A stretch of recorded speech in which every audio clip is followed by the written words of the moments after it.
Hey, my Legion, how y'all doing today? I got a serious video. I wanted to talk about the horrible workplace accident that happened while I was on night shift last summer, and some more. It finally, I think the whole thing kind of came to a close. Uh, it was like Wednesday or Tuesday around noontime, and what happened was, for those that didn't know about it, like in the middle of, I can't remember if it was towards the end of July. I can't remember if it was in the middle of July. Um, and we were on night shift for a long time, and it was real with nothing but bad luck. People quitting, uh, people getting fired. I had cellulitis in my ankle in the middle of September, and I couldn't work for a week. Uh, and probably one of the worst things that happened was the first foreman that they hired.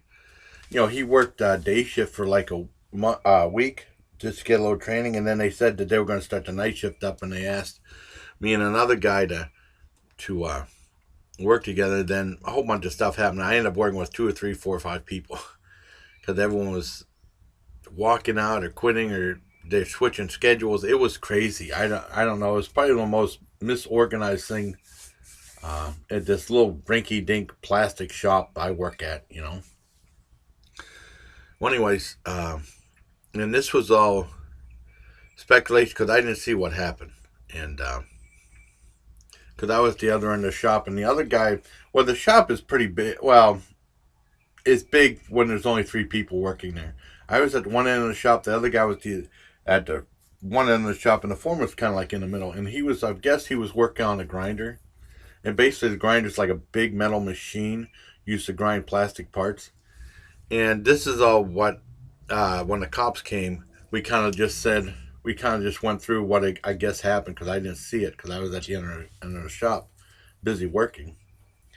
And apparently he was doing some work or something like that with a flashlight or something, and he had the one end of the uh, grinder propped up because these are the old green ones that will come all the way down. But he had it propped up with a ladder, which is actually foolish. This is what I thought happened because I didn't see it. And something happened, the ladder slipped, and the thing came down and hit him on the head real bad. At least that's what we thought. And then all of a sudden, the other guy I was working with, who was the EMT, also saw it. He saw him laying down there in a pool of blood saying, "Help, help, help, help, help." And I wouldn't have heard him. So I was glad that the other guy was there. I wouldn't have heard the guy at all. I was busy doing what I was doing. I wouldn't have even seen him. So I'm glad the other guy was there.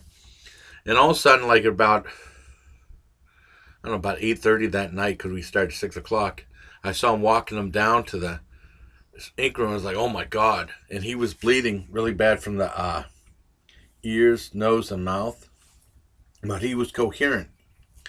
And we were trying to get the ambulance, and he was like saying, I just feel like I can't breathe that much. My head's filling up with blood. And we called the ambulance. Actually, the cops got there first.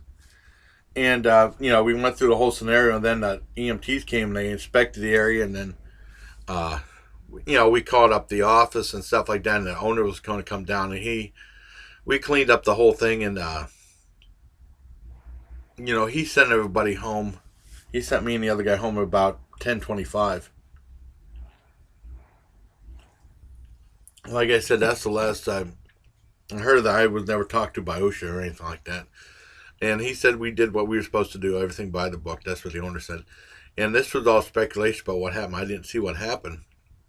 Anyways, he was gone for a long time, and his truck was left outside. And what happened was there was a girl that worked there who was married to him a long time ago.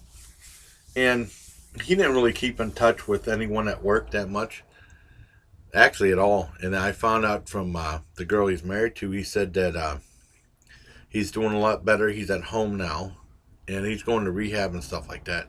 And that's the last I heard. And I said, well, that's good. Maybe that he'll be able to pick up his truck, because his truck, and this was like in the middle of November, his truck has been there.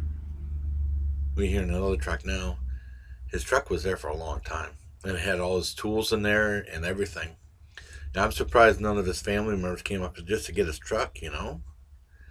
And it started developing two really bad flat tires on the one side, and it was there all winter. And whenever they plowed the the parking lot, they'd have to, that thing was encased in snow. I mean, they had to just plow around and stuff like that because he wasn't picking it up or his family wasn't picking it up. And remind you, this happened like in August, so it's been there for a long time, over 6 months. Sorry.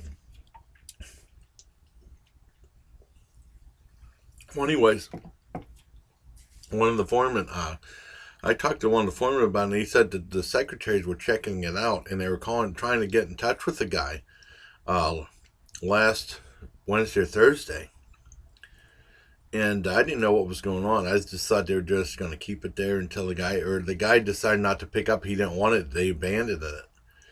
And so apparently when I got there, I went on break early Tuesday.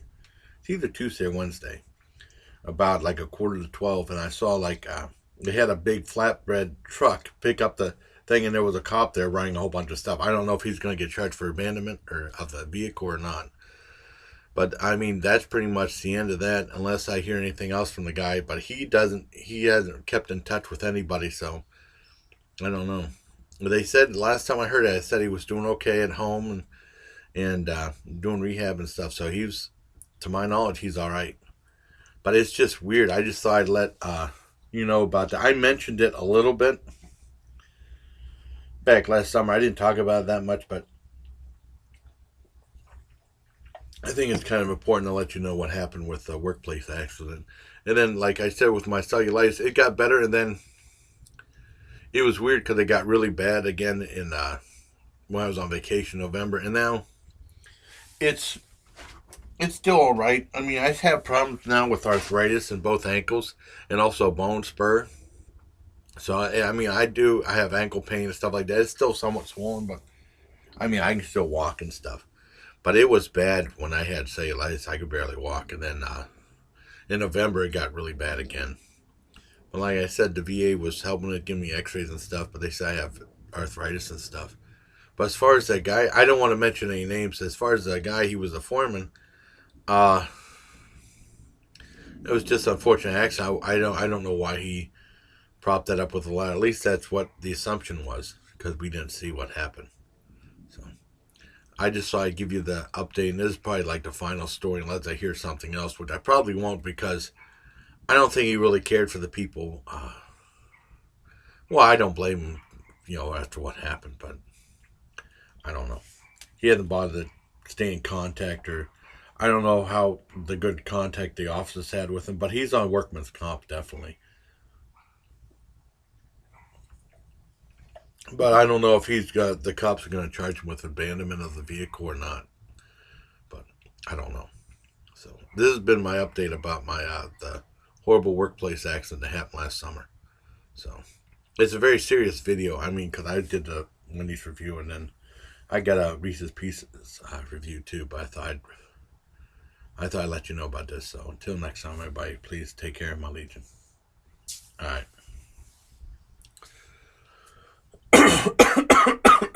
Sorry. Outside again. I decided to do 2 videos outside, and I'm probably might just relax the rest of the day. So I hope you all have a nice work week, and take care, everybody.